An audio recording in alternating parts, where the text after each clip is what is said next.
नोएडा के अंदर अगर आप चाहते हो कि कोई ऐसा शांत हॉस्पिटल मिले, शांत माहौल वाला छोटा हॉस्पिटल मिले, तो आपके लिए आज मैं लेके आया हूँ सेक्टर 104 में एक हॉस्पिटल पड़ता है जिसका काफ़ी लंबा नाम है जो मैं देख के बताऊंगा, प्राइमा केयर क्लियर मेडी हेल्थ केयर। तो ये जो हॉस्पिटल है ये पड़ता है 104 सेक्टर नोएडा के अंदर। तो वहाँ पे अगर आप इंटरव्यू के लिए जाना चाहते हो तो आप जा सकते हो। यहाँ पे वैकेंसीज किसकी चल रही है, कौन से डिपार्टमेंट में ज़रूरत है ना, या फिर सैलरी कितनी मिलेगी, या क्वेश्चन क्या क्या पूछेंगे, हर एक चीज़ मैं आपको बता के भेजूंगा। तो आज की वीडियो अगर आप वहाँ पे जाना चाहते हो तो स्पेशल आपके लिए है। नोएडा के अंदर यूपी की रजिस्ट्रेशन के साथ आप यहाँ पे ट्राई कर सकते हो। तो सबसे पहले लोकेशन की बात करें, 104 सेक्टर, जैसे मैंने आपको बता दिया। बेड्स यहाँ पे 130-150 के आसपास के बेड का ये हॉस्पिटल है। बाहर से आप वीडियो में भी देख रहे होंगे, देखने में ये सामने से छोटा हॉस्पिटल लगता है, लेकिन साइड से मैंने इसकी वीडियो बनाई नहीं, लेकिन ये पीछे काफ़ी लंबा है। तो मतलब 150 बेड के आसपास है यहाँ पे। दूसरी चीज़ है NABH एक्रीडेशन तो मिला ही हुआ है इसको। इसके साथ साथ ये कार्डियोलॉजी में स्पेशलिटी है इनकी, है ना, कार्डियो में ज़्यादा स्पेशलिटी है। अदर भी मतलब सारे डिपार्टमेंट्स है, जैसे मेडिकल आईसीयू में ये नेफ्रो के, गैस्ट्रो के, पल्मो के सारे पेशेंट्स लेते हैं। मल्टी स्पेशलिटी तो है ही, बट स्पेशलिटी इनकी वैसे कार्डियो में ज़्यादा है ना। अगर आपको कार्डियो का एक्सपीरियंस है तो आप यहाँ पे जरूर जा सकते हो। तो मैं मेरा जो एक्सपीरियंस था, मेरी जो मतलब इंटरव्यू का एक्सपीरियंस था, वो भी मैं आपको सारी चीज़ें बताता हूँ। लेकिन उससे पहले थोड़ा सा एक बार हॉस्पिटल के बारे में बताऊँ कि इसकी रेशो क्या है। यहाँ पे जो नर्स पेशेंट रेशो 1:6 या 1:7 तक ही रहती है वार्ड में, और अगर आईसीयू की बात करें तो 1:2 तक रहती है। सीसीयू में 1:3 तक जा सकती है नॉर्मल, अगर आपको स्टेबल पेशेंट मिलता है तो, अदरवाइज 1:2 तक।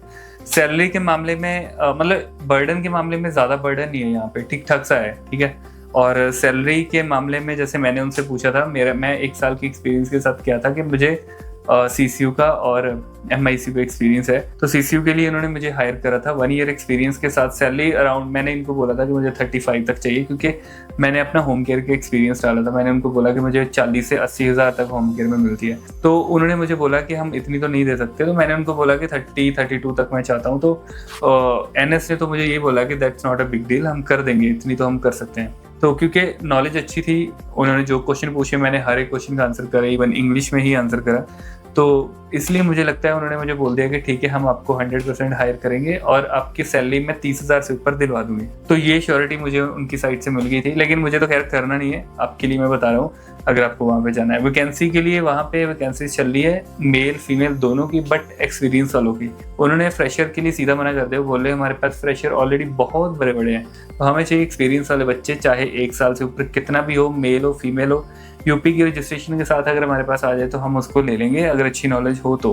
इंटरव्यू का प्रोसेस अगर मैं बताऊं क्या है, तो इंटरव्यू प्रोसेस की देखो, सबसे पहले आपको क्या करना है, यहाँ पे HR नहीं है। पहले तो मैं आपको सीधा बता दूं, कोई HR डिपार्टमेंट नहीं है यहाँ पे। इस हॉस्पिटल का जो HR है वो थोड़ा सा आगे है, सेक्टर 4 या 104 या सेक्टर 105 में, तो वहाँ पे है। वहाँ पे आपको जाने की ज़रूरत नहीं है, आपको हॉस्पिटल के अंदर जाना है।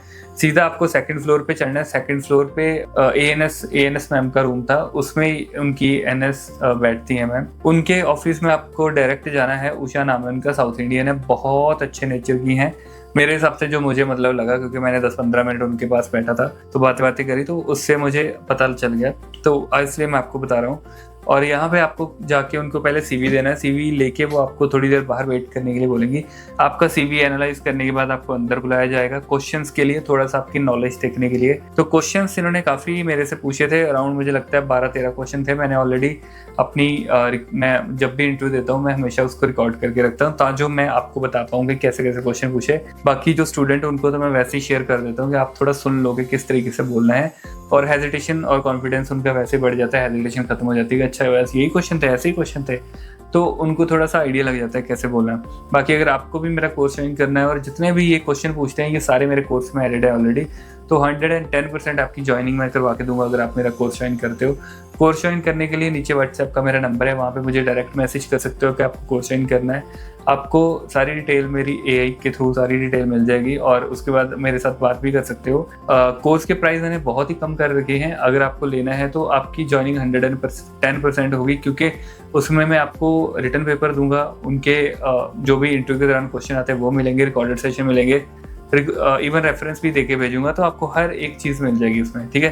तो अभी हम बात करते हैं कौन कौन से क्वेश्चन पूछे। देखो सबसे पहला जो क्वेश्चन उन्होंने मुझे बोला था कि tell me about yourself, वो तो हर कोई पूछता है, तो इंट्रोडक्शन आपको अपनी देनी है, ठीक है, कोशिश करना इंग्लिश में बताने की। उसके बाद उन्होंने मुझे पूछा कि आपने लास्ट कहाँ पे काम करा है और कैसे पेशेंट देखे हैं, तो वो मैंने उनको बताया कि मैंने होम केयर में काम करा है, वहाँ पे मोस्टली मैं वेंटिलेटर वाले जो पेशेंट्स होते थे उनको लेता था, या फिर जिनको ट्रेकेओस्टमी होती थी वो, या फिर ऐसे पेशेंट जिनको सीबीए होता था, कोई रोड साइड एक्सीडेंट वाले पेशेंट आ गए, मतलब अपने तरीके से जो जो मेरे दिमाग में आया था मैंने वो सारे उनको बता दिए। उसके बाद उन्होंने हॉस्पिटल के बारे में पूछा कि हॉस्पिटल में कैसे कैसे पेशेंट देखे थे जब आज से 2019 में मैंने काम करा, तो इवन पुराने का भी पूछ सकते हैं। तो आपको भी अगर आपको एक्सपीरियंस है, आप उनको बता रहे हैं, तो हो सकता है आपको पुराना एक्सपीरियंस वाला जो भी पेशेंट्स कैसे देखे थे वो भी आपसे पूछ सकते हैं। तो आपको हर एक तरीके से रेडी होकर जाना है। तो उसके बाद उन्होंने मुझे कुछ क्वेश्चन पूछे जो मैंने यहाँ पे लिखे हुए हैं, मैं आपको बताता हूँ।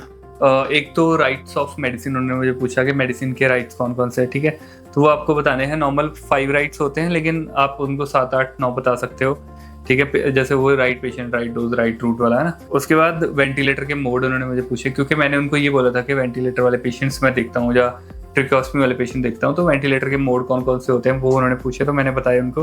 उसके बाद सीसीयू के बारे में ना उन्होंने कुछ क्वेश्चन मुझे पूछे थे, क्योंकि मैंने उनको ये भी बोला था मैंने मेडिकल और सीसीयू दोनों में काम किया है। तो एमआई पेशेंट को कैसे हैंडल करते हो, अगर एमआई वाला पेशेंट आता है तो क्या करते हो, एंजियोग्राफी, एंजियोप्लास्टी, उसके बाद जब हम शीथ आउट करते हैं तो क्या चीज़ें ध्यान में रखते हैं, एसीटी क्या होती है, एसीटी क्यों चेक करते हैं, है ना, उसके बारे में उन्होंने पूछा, तो वो मैंने उनको बताया। पोस्ट पीटीसी क्या केयर करनी होती है, मतलब जब पेशेंट आता है तो आप क्या क्या चेक करते हो ना, नॉर्मल आपको पता है एयरवे, ब्रीदिंग, सर्कुलेशन, उसके बाद वाइटल्स, उसके बाद फेमोरल साइट, उसके बाद पल्स, डॉर्सलिस पेटिस हम पल्स चेक करते हैं कि वहाँ पे मतलब फ्लो आ रहा है नहीं, है ना, ब्लड फ्लो आ रहा है या नहीं, तो ये सारी चीज़ें चेक करते हैं। फिर शीथ जब आउट करते हैं कैसे करते हो, क्या क्या चीज़ें ध्यान में रखते हो, ये सारी चीज़ें उन्होंने मुझे पूछी, तो मैंने उनको ये सारी चीज़ें बताई। उसके बाद प्रिवेंशन ऑफ फॉल से कैसे प्रिवेंट कर सकते हो, इसके लिए ना मैं अपने कोर्स के दौरान भी काफ़ी सारे बच्चों से पूछता हूँ कि how to prevent the patient from fall, तो उनको मैं वो बता नहीं पाते, मुझे समझ नहीं आता क्यों, क्योंकि बहुत ईजी है ये तो चीज़ें, है ना, आपके सामने ये सारी चीज़ें चलती है, तो आपको इनका भी पता होना चाहिए।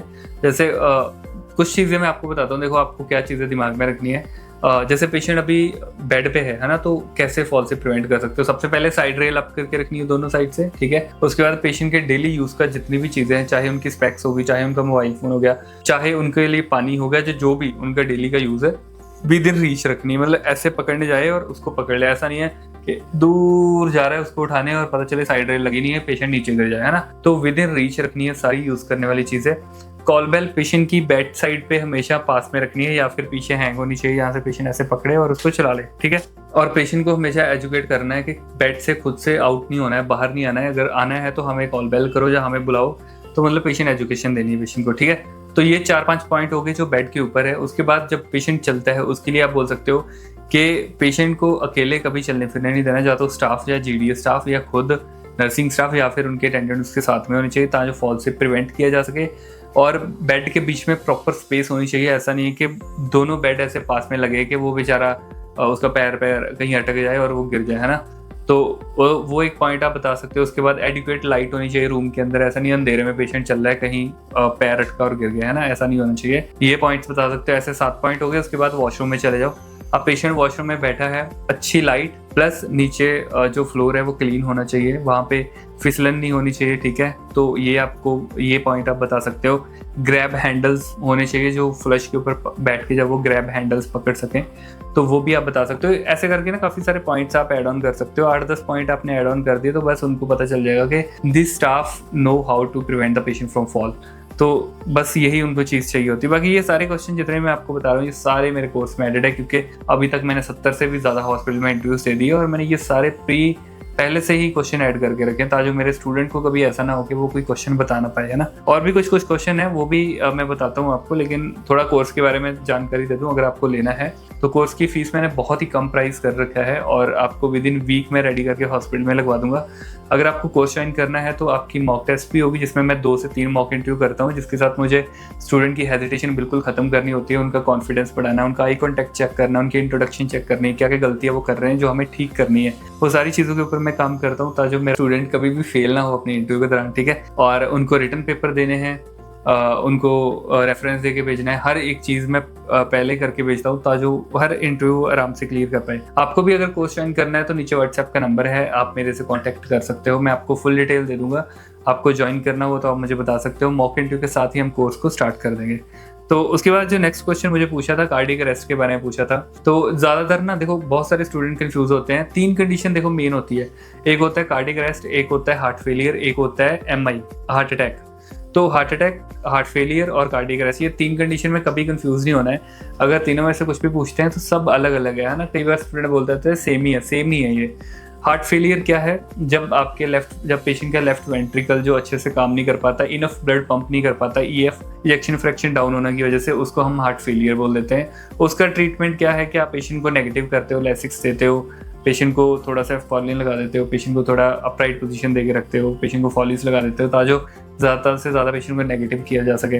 हार्ट अटैक क्या है? उसमें जो कोरोनरी आर्टरीज है उनके अंदर ब्लॉकेज आ जाती है, चाहे वो सिंगल हो, डबल हो, चाहे ट्रिपल हो, किसी भी वेसल में कोरोनरी आर्टरी की कोई भी तीनों वेसल्स में कहीं के पे भी जो ब्लॉकेज आ जाती है उसको हम बोलते हैं हार्ट अटैक। और जो कार्डियक अरेस्ट है वो है सडन हार्ट का बंद हो जाना, काम करना बिल्कुल स्टॉप कर देना, वो कार्डियक अरेस्ट है ना। तो ये तीनों चीज़ों के अंदर कंफ्यूज नहीं होना है। इनका ट्रीटमेंट क्या है आपको वो उनको जरूर बताना है। शॉर्टनेस ऑफ ब्रेथ क्या है और इसके अंदर आप पेशेंट को कैसे ट्रीट करते हो। तो आपसे कोई भी कंडीशन आपको दे सकते हैं कि कोई भी पेशेंट है जिसकी सैचुरेशन एकदम से 80 पे आ गई है, तो आप क्या करोगे, कैसे उस पेशेंट को डील करोगे ना, ये पूछ सकते हैं। या फिर CPR क्या है, CPR का प्रोसीजर कैसे करते हैं, BLS के जो हम स्टेप्स फॉलो करते हैं उसके बारे में पूछ सकते हैं ना। तो ये सारे क्वेश्चन है जो आपसे पूछे जा सकते हैं जब आप इंटरव्यू देने के लिए जाते हो। अगर आपको भी यहाँ पे इंटरव्यू देने के लिए जाना है तो ये सारे क्वेश्चन रेडी करके जाना। अगर आप मेरा कोर्स लेते हो तो मैं आपको ये सारे क्वेश्चन के लिए रेडी कर दूंगा, 110% आपकी इंटरव्यू क्लियर हो जाएगी। तो आज की वीडियो के लिए बस यही था, हम मिलते हैं नेक्स्ट वीडियो में, तब तक के लिए बाय बाय।